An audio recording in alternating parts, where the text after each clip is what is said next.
Muy bien, bienvenidos damas y caballeros y quienes nos escuchan por la red del Facebook y también por el YouTube. Vamos a iniciar en el día de hoy con un nuevo mensaje con respecto a nuestra declaración de fe, el pecado. Vamos a hablar sobre el pecado y lo que el cristiano cree sobre el pecado.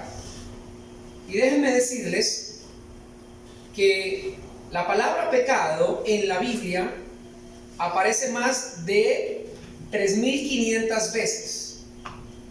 Es una palabra en la cual la Escritura la explica del Génesis al Apocalipsis de manera clara y detallada. Hoy en día no se quiere utilizar la palabra pecado. Se quiere decir falla, falencia, debilidad o defecto.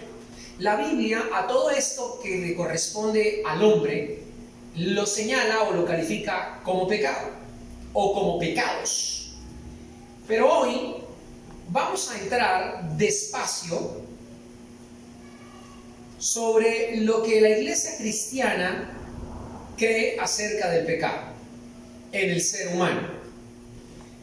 Iniciamos diciendo entonces que el hombre fue creado por Dios perfecto, puro, limpio, libre e inteligente. Repito, el hombre fue creado por Dios perfecto, puro, limpio, libre e inteligente. No tenía ninguna relación con el pecado. Perfecto porque tomaba decisiones voluntarias en libertad. Eso es perfecto. Muy diferente a la palabra perfecto definida como que no se equivoca, no tiene nada que ver. Esa perfección corresponde a la divinidad, a Dios. La palabra perfecto aplicada al ser humano, a la creación máxima de Dios en la tierra, que es el ser humano, corresponde a la libertad que le dio Dios de escoger, de tomar decisiones. Es perfecto. Puro porque fue un hombre hecho en inocencia. Y en inocencia quiere decir que no tenía ninguna relación con el mal, ni siquiera conocía el mal. Inteligente porque Dios le dio la capacidad al hombre de explorar, conocer, descubrir, relacionarse inteligentemente con la creación que le había hecho, de manera superior a las otras creaciones inferiores, porque Él es la máxima creación de Dios. Por eso es inteligente, capaz de transformar el medio, capaz de descubrir el medio, capaz de indagar, de cuestionar, de investigar. La inteligencia. Este ser, el hombre, poseyendo el poder de hacer elecciones libres comunitarias, tiene el poder para elegir libremente cómo asociarse y con quién asociarse. Así fue creado por Dios, el hombre, con la libertad de obedecer o de desobedecer. Con la libertad de obedecer o de desobedecer. ¿Y qué es lo que esa libertad que le dio Dios, obedecer o desobedecer? ¿Qué? A lo que su creador, a lo que el Señor le diría o le decía. Adán y Eva fueron creados de esta manera. Nuestros primeros padres terrenales fueron creados con la capacidad de seguir voluntariamente a Dios y obedecerle o de rechazarlo. Y todo esto se encierra en esa perfección que Dios hizo en el hombre. Por eso es libre e inteligente. En Génesis capítulo 1, vamos a Génesis. En Génesis 1, en el versículo número 20, los versículos 28 al 30 de Génesis 1, dice lo siguiente: y los bendijo Dios, y les dijo: fructificad y multiplicaos, a Adán y Eva, o al varón y a la varona.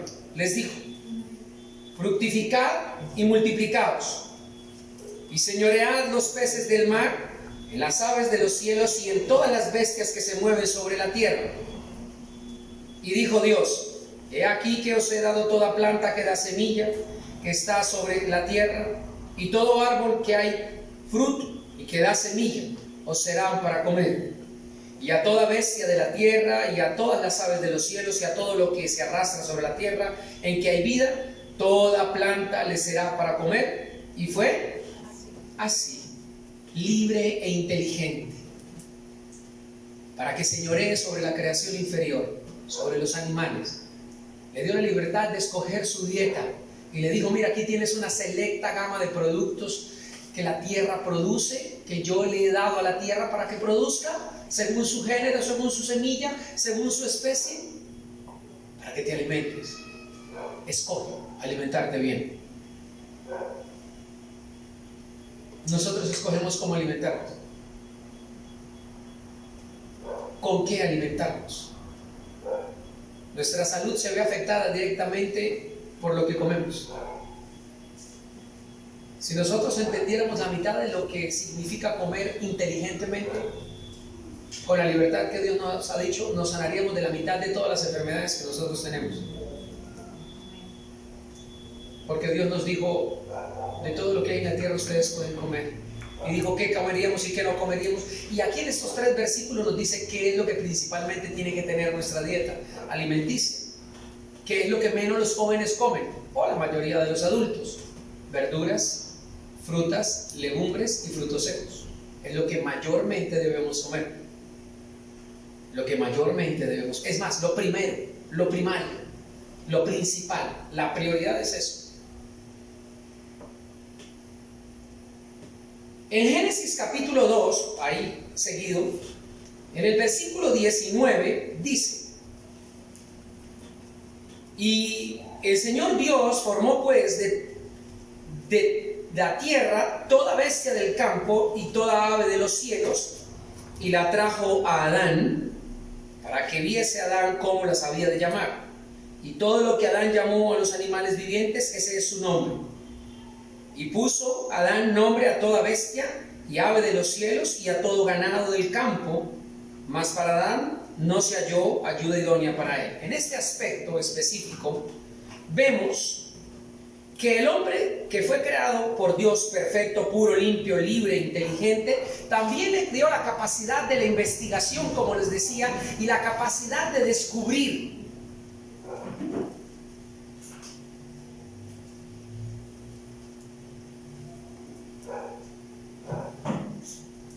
Cuando el ser humano obedece a Dios, entonces Dios le revela su verdad. Cuando se es obediente, se tienen todos los tesoros de la sabiduría, del conocimiento a su alcance. Cuando se es desobediente, no. Cuando se es desobediente, se tiene que trabajar más duro, se tiene que esforzar más. No quiere decir que el obediente no se esfuerce y trabaje duro. Quiere decir que el obediente tiene de parte de Dios una sonrisa, una gracia adicional que corresponde a descubrir todo lo que Dios le ha dado a él para poder vivir plácidamente, bien en la tierra que Dios le dio. Por eso, el tema del pecado viene a continuación. Siendo esta la máxima creación de Dios, el hombre con esta capacidad de explorar, de hacer producir la tierra, de crear, de obedecer o de desobedecer a Dios, llega un lapso de tiempo muy corto en el cual él decide no seguir obedeciendo más a Dios. Y esta desobediencia no se ejerce por ninguna fuerza externa, sino de adentro de la libertad y de la perfección que Dios nos dio. Desde ahí comenzó el problema. Utilizamos la libertad para desobedecer a Dios, nuestro Creador, que todo lo sabe y que todo lo puede, en donde están escondidos todos los misterios de la vida.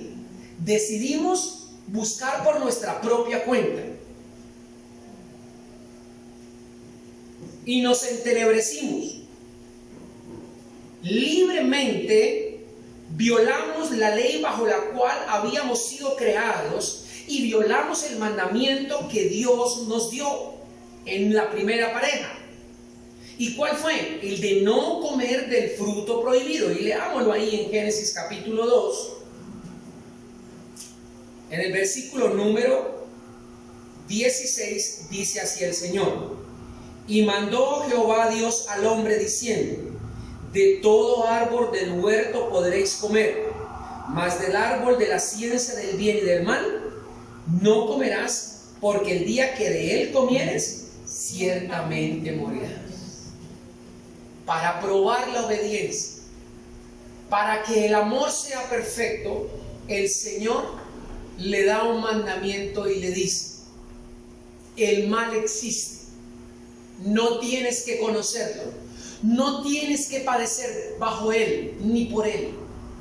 Te prevengo, todo lo que yo he creado para ti ya te he dicho que será para tu alimento, pero de esta fruta, de este árbol, de esta fruta, no lo vayas a hacer, no lo vayas a comer. Él estará en medio de ti. El día que tú tomes de ahí y comas, ese día te vas a morir. Porque un amor verdadero da elección. Un amor verdadero matrimonial no coarta, no cierra las puertas a la otra pareja.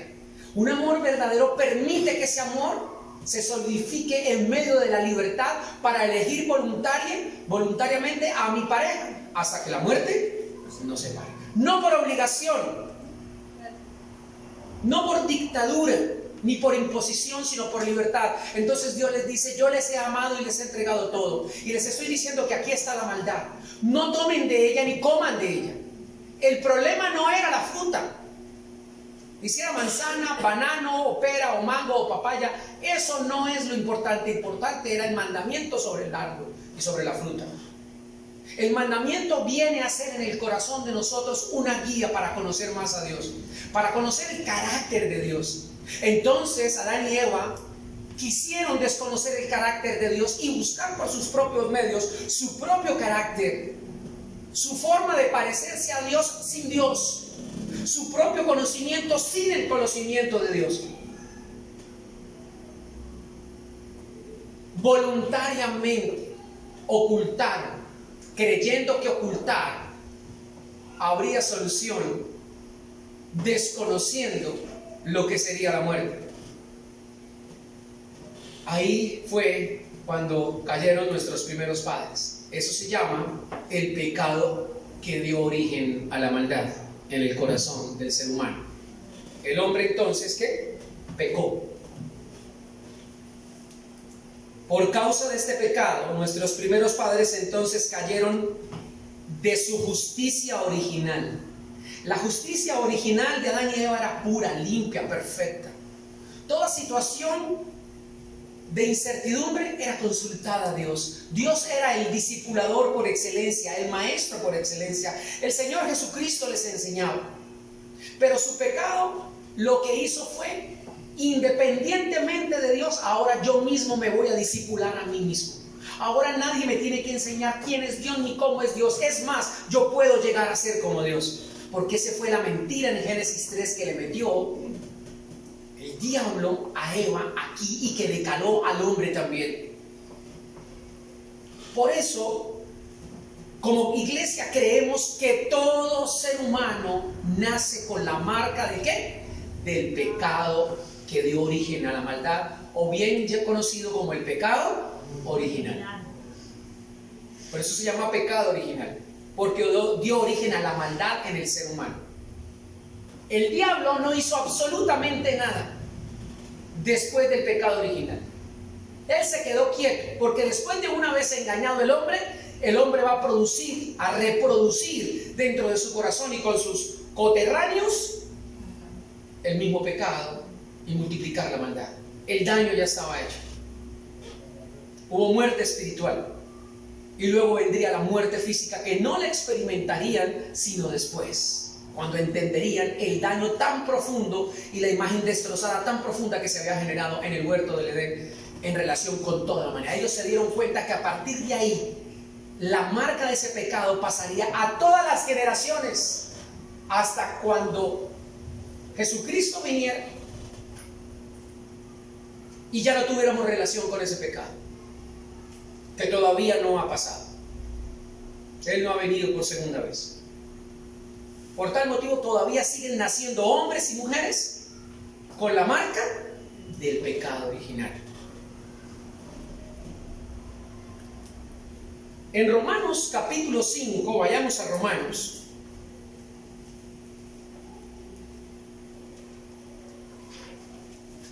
En Romanos 5, en el versículo número 12, nos aclara el apóstol Pablo en la carta a los romanos lo siguiente: por lo tanto, como el pecado entró en el mundo por un hombre, aquí este hombre es genérico, hombre y mujer, y por el pecado la muerte, así la muerte pasó a todos los hombres por cuanto todos pecaron. La marca del pecado original no es porque yo peco, que soy pecador. La marca del pecado original en el ser humano es porque yo soy pecador, por eso peco. Porque nazco pecador, no me hago pecador. Ay, pastor, pero los niños nacen con la marca del pecado, ellos no pecan. Ellos nacen con la marca del pecado como nacimos tú y yo. Claro que sí. No es una gran mentira esa de que el hombre nace bueno y la sociedad lo corrompe. No, el hombre nace malo y forma sociedades corruptas. Y a partir de aquí el hombre está buscando cómo justificar su pecado, cómo esconder todo el tiempo su error, con buenas obras, con religión, con filosofía, con inteligencia, con sabiduría, con la ropa, cómo huele, cómo se viste, cómo habla, cómo se proyecta ante los demás. El hombre no quiere reconocer su pecado original. La iglesia cristiana cree que esa marca de ese pecado solo puede ser quitada por Jesucristo. El que no es cristiano y no creyente dice no. Eso es un juzgamiento. Según la Biblia, dicen ellos, se llama el pecado original, pero eso no es así. Nosotros sí podemos salvar el planeta. Nosotros somos buenos y la sociedad nos corrompe. Pero se olvidan que si esa fórmula fuera efectiva y eso fuera realidad, el planeta no estaría viviendo las últimas horas que está viviendo, ni estaría sumido en la destrucción completa por el mismo ser humano si fuera que la mayoría fuéramos buenos. A mí me produce un poco de risa mordaz y sarcástica cuando dicen la mayoría somos buenos. Pues matemáticamente cuando la mayoría es bueno debe producir ¿qué? Bondad. Y el mundo sería un mejor país o una mejor tierra para vivir. Y no es así.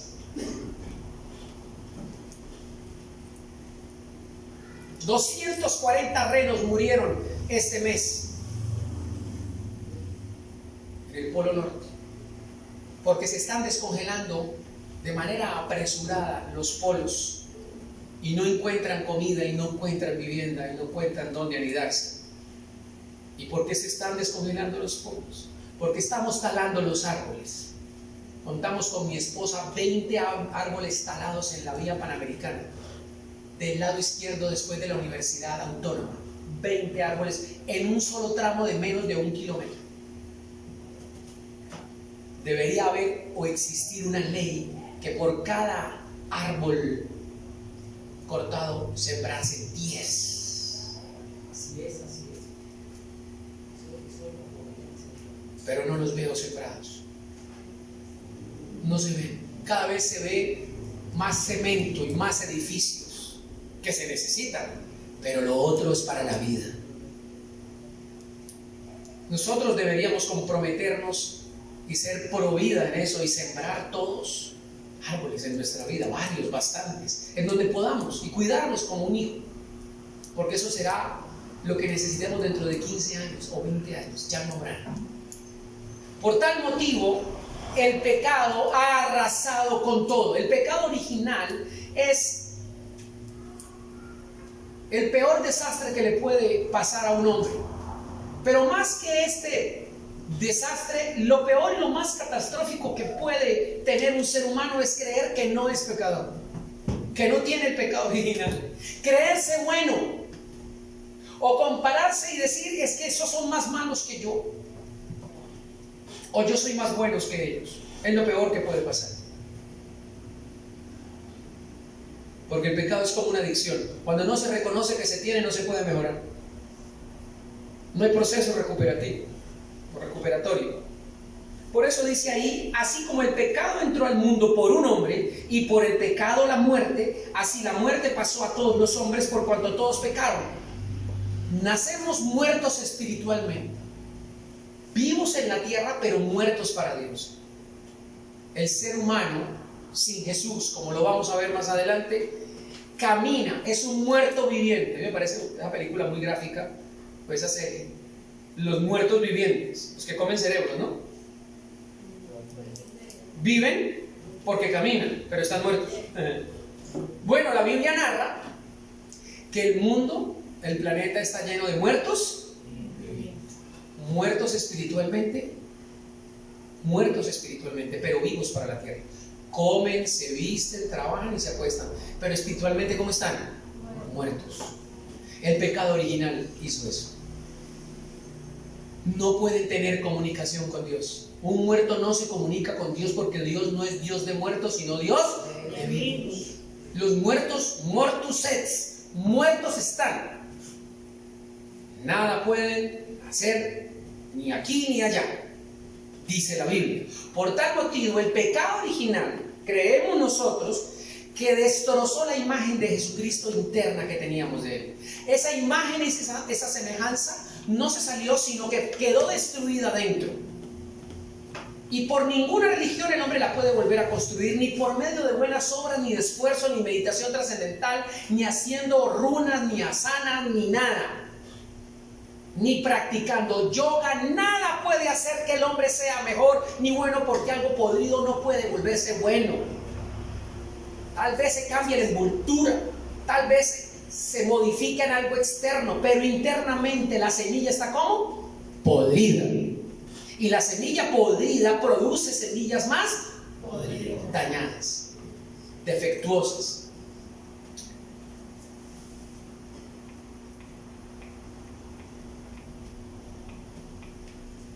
¿Y qué produjo en esto el pecado original? Leamos el versículo 18 de Romanos 5:18. Ahí, adelantito. ¿Qué dice el versículo 18? Así que, como por la transgresión de uno, el que pecó, Adán y Eva,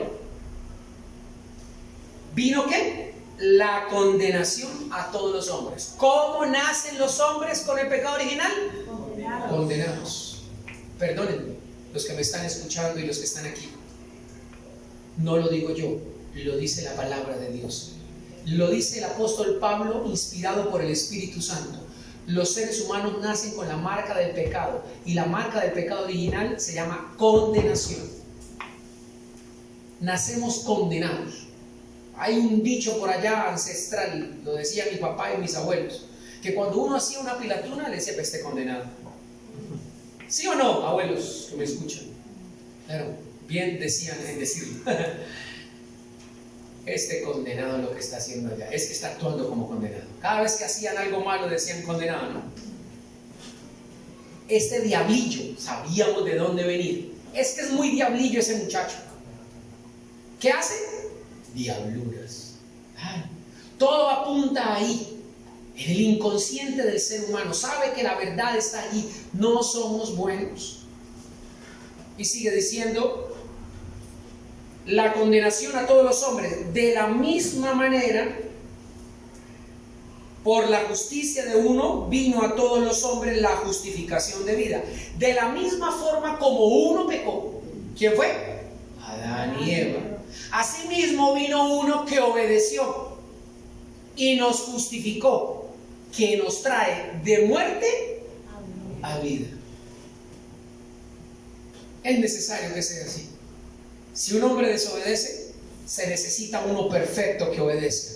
Adán y Eva pecaron, desobedecieron, se necesitaba entonces uno en forma de hombre que no pecara, que obedeciera y que venciera el aguijón de la muerte, para tener esperanza como Adán y Eva antes del pecado. Por eso,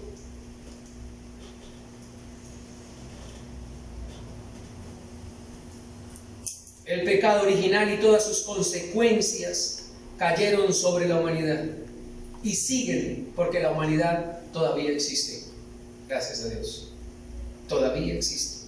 Por eso el pecado original cae sobre toda la humanidad. Y mientras exista humanidad, con relación a este pecado, siempre serán pecadores. En el versículo número 19 dice: porque así como por la desobediencia de un hombre los muchos fueron constituidos pecadores, así también por la obediencia de uno los muchos serán, ¿qué? Constituidos justos. Porque así como todos nacemos con la marca del pecado original, desobedientes, rebeldes, queriendo hacer lo que nos da la gana, no obedeciendo, haciendo la voluntad propia del ego y de nuestra carne, no dejándonos ordenar, ni obedecer, ni organizar, queriendo que cada uno haga su vida como le parezca. Eso se llama pecado original, eso se llama estar en condenación. Estar en condenación es también estar lejos de Dios. No me interesa la voluntad de Dios, no quiero saber lo que Dios opina, o me interesa lo que me conviene y lo otro no me interesa. Eso es estar lejos de la voluntad de Dios. Así como estos, dice el versículo entonces número 19, así como estos fueron constituidos pecadores, también fueron por la obediencia de Jesucristo muchos constituidos justos. ¿Qué quiere decir? Que fueron quitados de ese pecado original. Ya no van a estar condenados.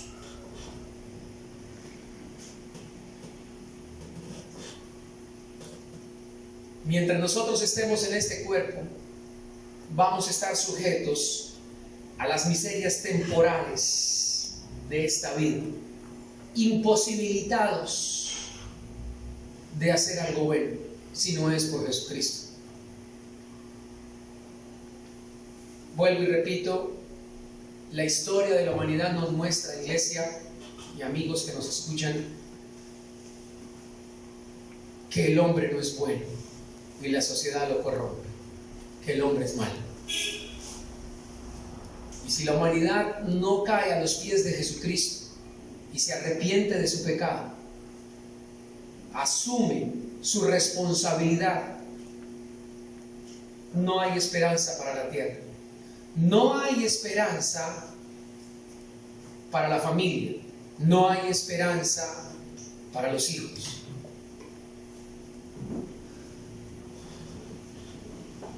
En Romanos capítulo 3, devolvámonos una hoja ahí, en el versículo 23 el apóstol Pablo nos dice: por cuanto todos, ¿qué? Pecaron y están destituidos de la gloria de Dios. Nacemos destituidos. Ay, entonces, ¿por qué nacemos?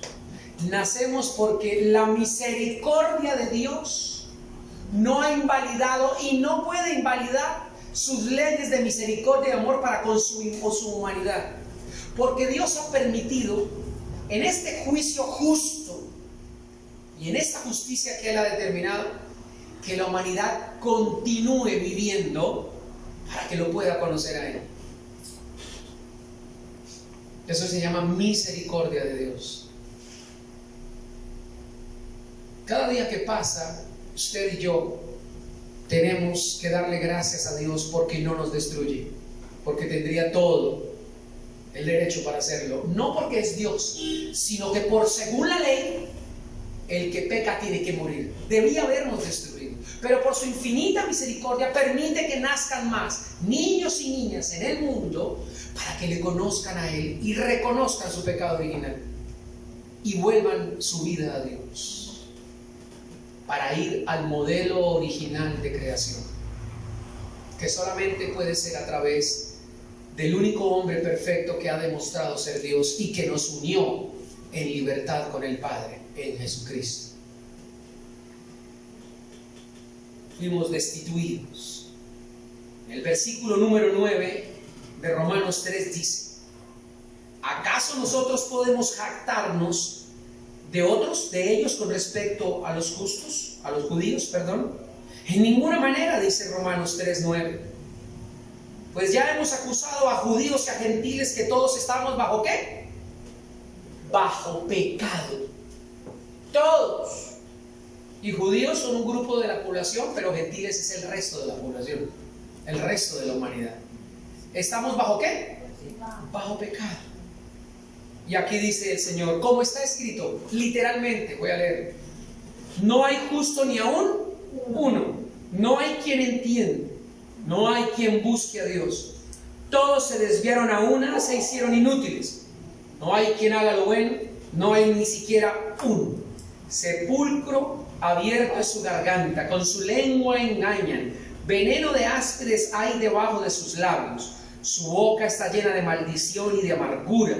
Sus pies se apresuran para derramar sangre.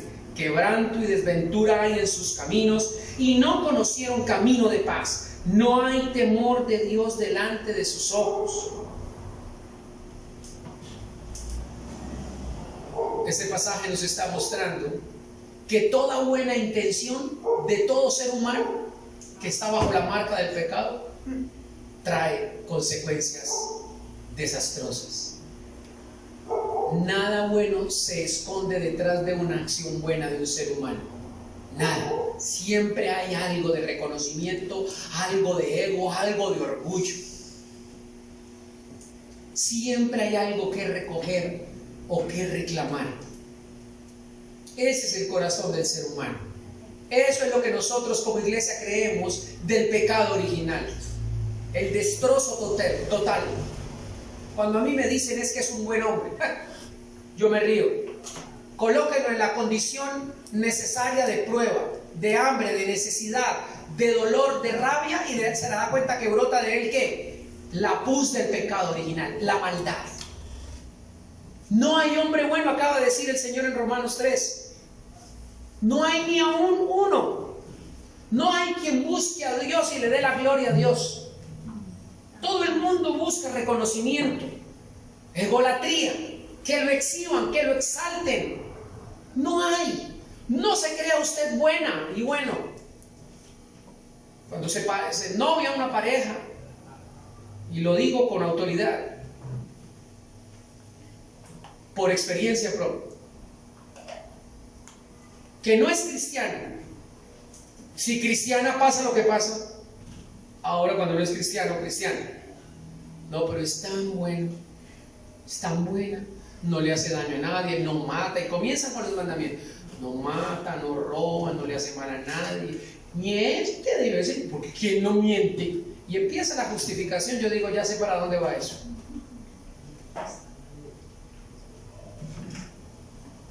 Cree que por ser tan bueno Dios le va a hacer la sonrisita. La Biblia dice que no. No hay temor de Dios.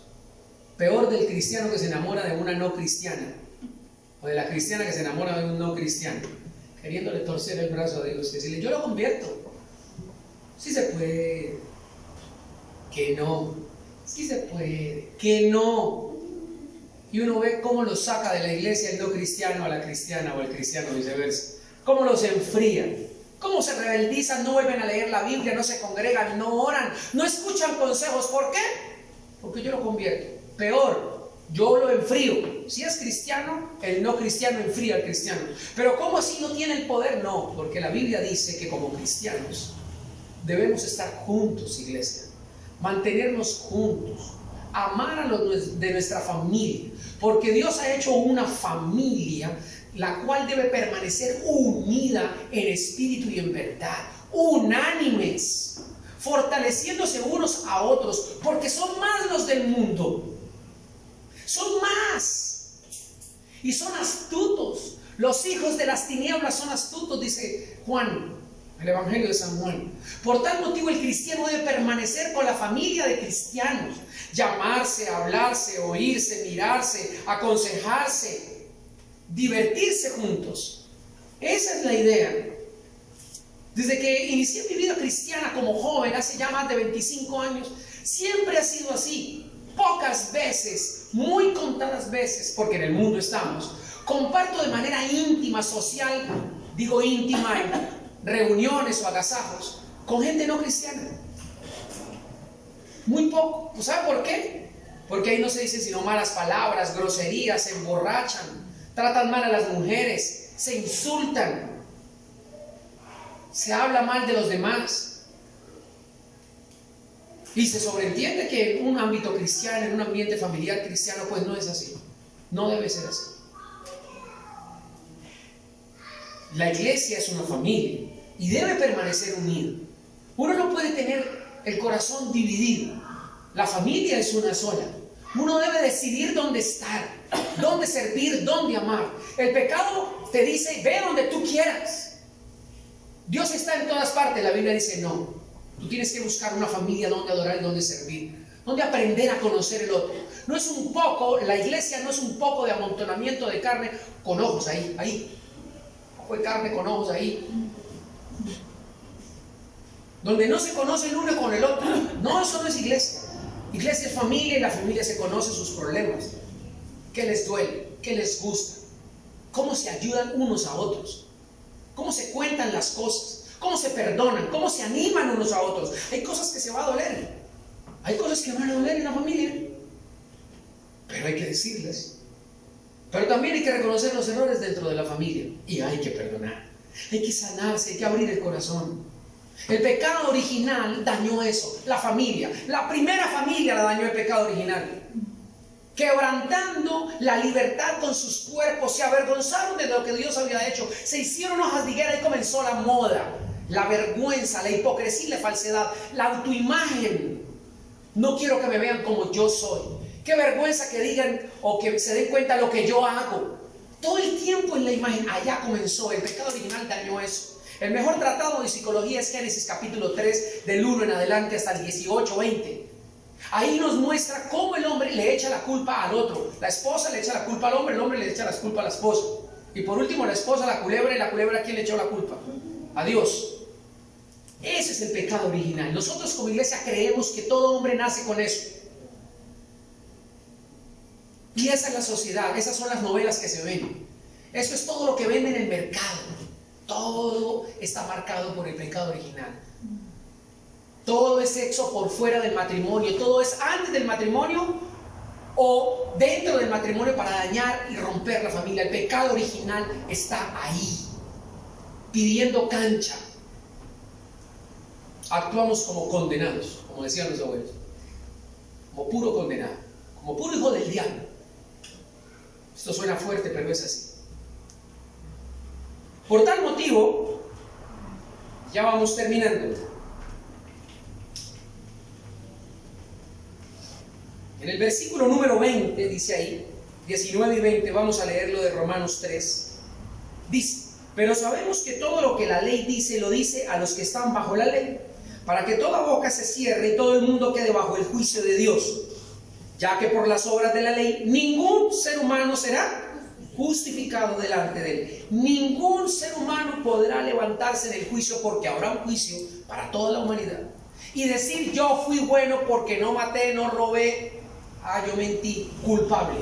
Pero y las otras las cumplí, pero con una sola que usted falle, ¿se hace qué? Culpable de todas. O cumple los 10, si es que me está nombrando los 10, o no los cumple. Y si no los cumple, es mejor que se sujete a la ley de la fe.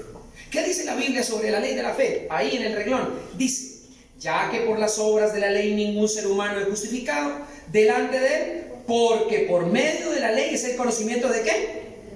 Y sigue diciendo, pero ahora, aparte de la ley, se ha manifestado ¿qué? La justicia de Dios, testificada por la ley y de los profetas. La justicia de Dios por medio de la fe en Jesucristo.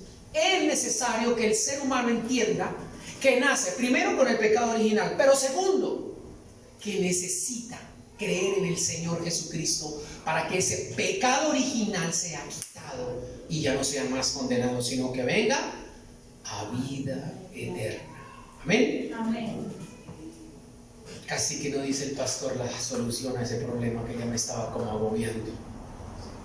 Sí, es así. Y toca mostrarlo como lo muestra la Biblia. Desastroso.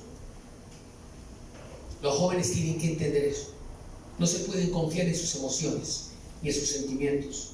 Tienes que confiar en la ley de Jesucristo. ¿Cuál? En la que es de la fe de Jesús. Se necesita que ellos nazcan de nuevo, por muy bonitos y bellos que sean. Es necesario que se conviertan al Señor y que reconozcan su pecado, su error, que reconozcan que tienen un corazón perverso, como dice la Biblia, y que se conviertan al Señor.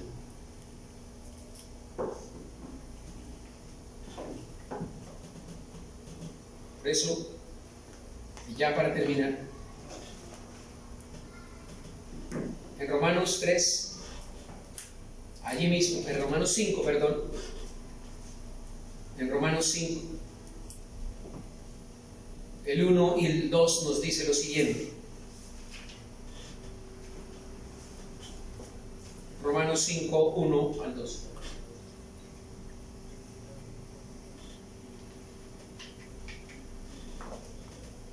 Dice así el Señor: justificados pues por la fe, tenemos paz para con Dios, porque el pecado original nos tenía en guerra contra Dios.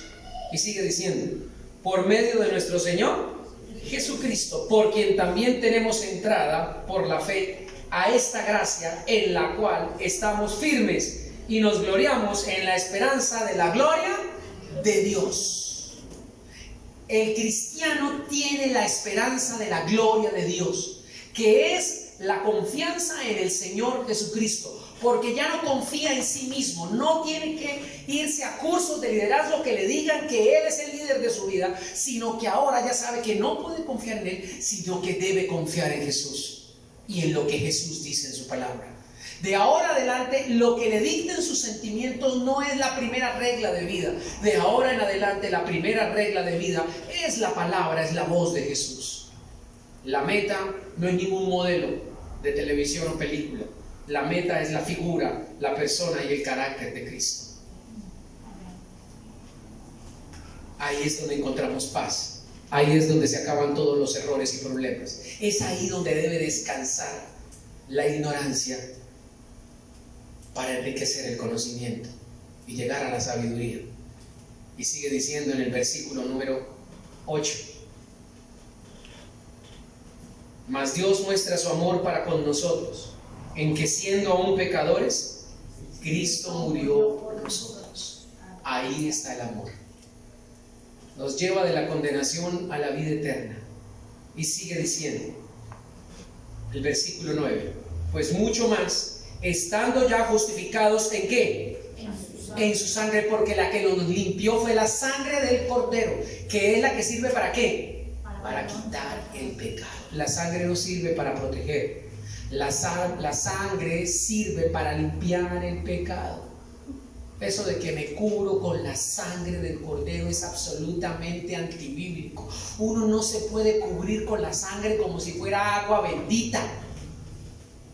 Uno no se puede echar la sangre de Jesús como si fuera a rociarse con algo, con un hálito especial. La sangre del Cordero, que ya no la vemos y no la tocamos, fue derramada hace 2000 años en una cruz. Y quien crea en el sacrificio de Jesús y en la sangre derramada limpia y pura de Jesús, y pida perdón por ese sacrificio y por esa sangre derramada, sus pecados son perdonados, incluyendo el pecado original.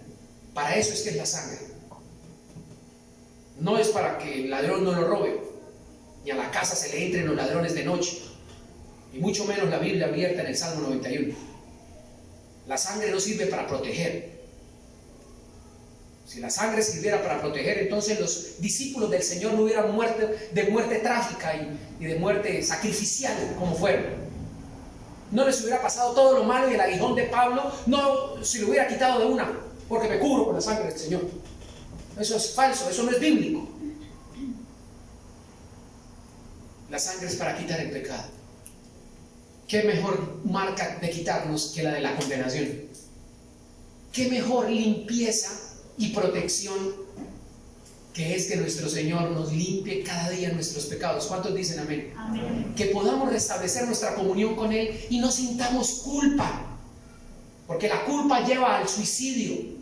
La culpa lleva a enfriarse con Dios. La culpa hace que no vengas a culto porque eres pecador. Ojo, la sangre del Señor te dice: yo te limpio cuando tú te confiesas y te arrepientes, y puedes venir a mí, yo no te condeno.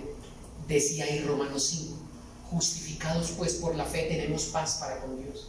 No hay ninguna condenación para los que están en Cristo Jesús. Por tal motivo, sigue diciendo el pasaje, por mucho más, estando ya justificados en su sangre, por él seremos ¿qué? Salvos de la ira. O sea, Dios sí se aira con aquellos que no quieren reconocer su pecado. Porque si siendo enemigos fuimos reconciliados con Dios por la muerte de Jesucristo, mucho más estando reconciliados seremos salvos por su vida. Y no solo esto, sino que también nos gloriamos en Dios por el Señor nuestro Jesucristo, por quien hemos recibido ahora ¿qué? La reconciliación. ¿Cuántos dicen amén? Amén. Cierra tus ojos ahí donde estás y vamos a pedirle al Señor su perdón. Vamos a decirle a Dios que nos perdone.